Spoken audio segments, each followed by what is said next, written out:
Hi, I'm Randy Altman with Post Perspective. We're here at SIGGRAPH 2022 in Vancouver. To my left is Andrea. She is a producer at DigitalFilm Tree. Welcome, Andrea. Thank you for having me here. So you guys have a lot going on at DigitalFilm Tree. I would say throughout the pandemic, you guys never stopped working, and you've even grown, including a studio in Vancouver. Can you tell us a little bit about that and the kind of work that will go on there? Yeah, so we just opened up in Vancouver, and we'll be doing some of the same things that we do in LA, which is post-production services, and that ranges between VFX, dailies, color, previz, and security, and also cloud storage. One of the things that helped you guys continue to work during the pandemic was virtual production, correct? Can you talk about the things that, a little bit about your workflow, but also how that has helped keep things moving along?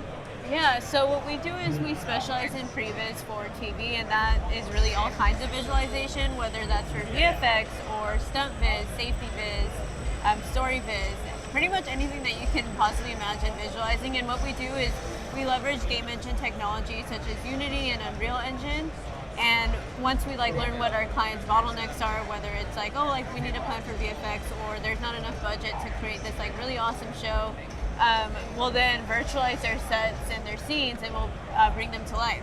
So that includes having character animation that represents the actors, and in some cases even looks like them. And so we'll do that, and every virtual environment actually has accurate height and dimensions to the point where even the actor's height is accurate. So from there, they'll see okay, this is how tall the door is, or these are pillars that I want to remove. And even having the camera is something that we also wanted to have accuracy with. So, for example, some of our clients are using ARRI Alexa 65 cameras, and they'll place them in there, and from there they're able to see oh, this is the camera on a 24 millimeter lens or a 300 millimeter lens, and they can make those decisions to see what they want it to look like cinematically and how to create those shots as well.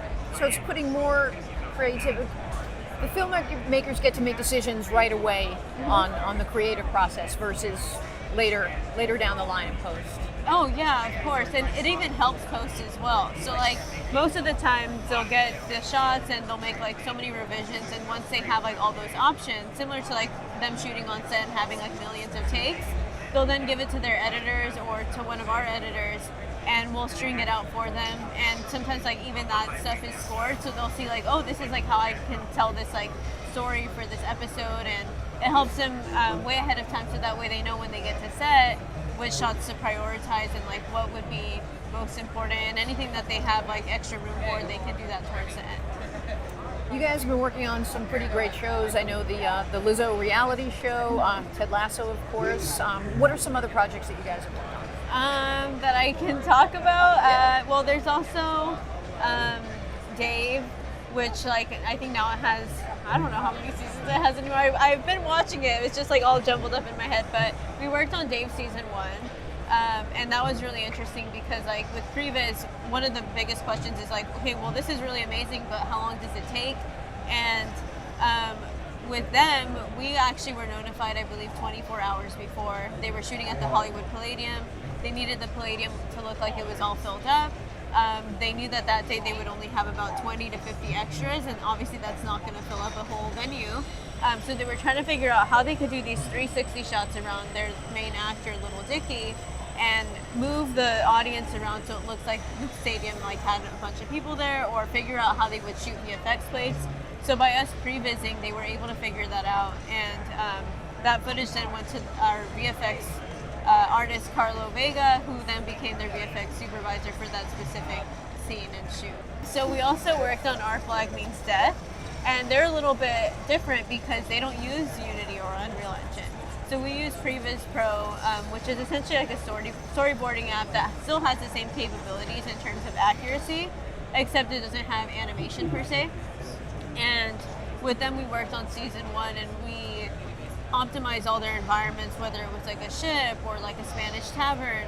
And then we created their characters, and their characters were actually the closest to being accurate.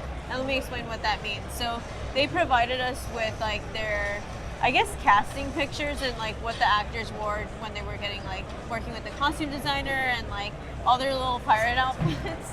And we then took them and like I was like looking for different assets that might match like a striped shirt or like a red scarf and all of that. And so we had that and we took their headshot and we placed it on like the 3D character and it looked just like them.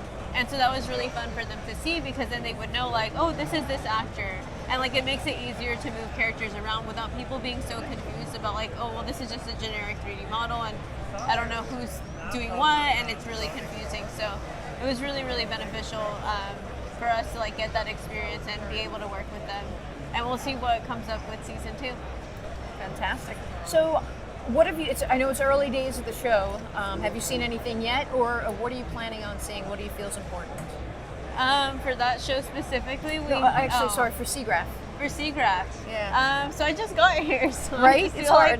I'm really excited to see a couple things.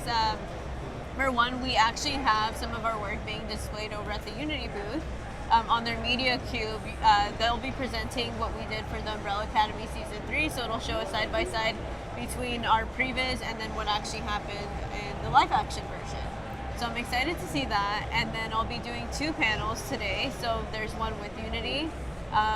That's kind of like a no-brainer because I just mentioned them, but with Unity, I'll be talking more about like how I've leveraged their engine to do the previs and like the different experiences we've had, because every client is different, every client has different needs, and the way that we use the engine is a little different, whether we're using it in virtual reality or whether we're using it as a desktop version.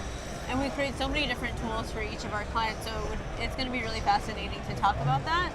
And then I'll be doing a similar panel with RE cameras, where I'll be going more in depth with like how we virtualize their cameras and like, you know, maybe what's coming on in the future and going forward with that.